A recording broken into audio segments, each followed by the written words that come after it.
अस्सलाम वालेकुम दोस्तों, आज एक नई वीडियो के साथ हाजिर हैं। वीडियो अच्छी लगे तो लाइक कीजिएगा और चैनल को सब्सक्राइब ज़रूर कीजिएगा। पीसीयू मशीन है स्ट्रॉन्ग की, चाइना से इंपोर्ट की हुई है। इस तरह इसकी रोटरी पर 14 या 16 या 18 डाइज रख के चलाई जाती हैं। ये इसका कुप्पा है जहाँ से इसको मटेरियल जो है रॉ मटेरियल प्रोवाइड किया जाता है। आगे से ये बरम में आ जाता है। इस तरह आप देख लें, इस तरह इस पर माल निकलता है। ये खुद ही जो है ना मतलब इंजेक्ट होता है।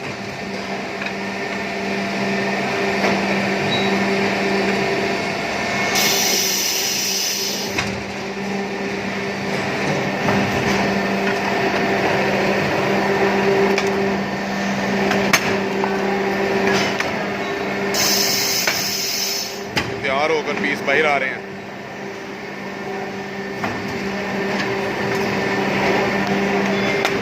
इस तरह बाद में इनको इधर रख दिया जाता है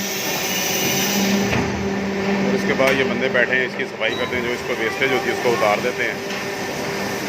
इसके साथ ही इसको पोछा लगा दिया जाता है, कलर लगा दिए जाते हैं। कलर के बाद ये माल पैक होके इस हालत में आ जाता है।